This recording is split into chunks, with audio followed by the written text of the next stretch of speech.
আজকে তোমাদের সাথে শেয়ার করছি খুব ইজি একটা ব্রেকফাস্ট রেসিপি, মানে আর কি সকালে জলখাবার অনেক সময় হয় না, আমাদের হাতে একদম টাইম থাকে না, তখন এই রেসিপিটা ট্রাই করতে পারো। তো চিজটাকে আমি গ্রেট করে নিয়েছি, তারপরে অ্যাড করেছি এর মধ্যে কাঁচা লঙ্কা, চিলি ফ্লেক্স, সামান্য একটুখানি নুন, কেন চিজে তো নুন থাকেই, আর 3 চামচ গরম দুধ। ভালো করে মিক্স করে নেবো। যদি বাচ্চাদের জন্য বানিয়ে থাকো না, তাহলে কাঁচা লঙ্কা দিও না, এর পরিবর্তে ভেজিটেবলস সবজি ইউজ করতে পারো। এবার ব্রেড নিয়েছি, তার মধ্যে দিয়েছি মেয়োনিজ, মেয়োনিজ যদি না থাকে মাখন ইউজ করতে পারো।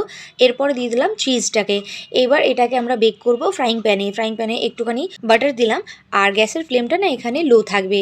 এবার পাউরুটিগুলোকে আমরা এর মধ্যে রেখে দেবো, আর একটা ছোট বাটির মধ্যে না জল বসিয়ে দেবো। এতে কী হবে, ব্রেডটা নিচ থেকে না একদম পুড়ে যাবে না। 4 মিনিট লো ফ্লেমে অপেক্ষা করতে হবে, বেশি করলেই কিন্তু টোস্টটা নিচ থেকে কিন্তু জ্বলে যাবে। তো আমাদের দেখো চিলি চিজ টোস্ট একদম রেডি হয়ে গেছে। আর দেখো নিচটা কিন্তু একদমই পড়েনি, গোল্ডেন কালারে এসছে। তোমরা যদি ট্রিক্সটা ইউজ করো না, তাহলে কোনোদিনই ব্রেড জ্বলবে না। তো একবার ট্রাই করে দেখো, রেসিপিটা খুব খেতে ভালো লাগে আর কুড়মুড়েও লাগে, আর সময়টাও অনেক কম লাগে।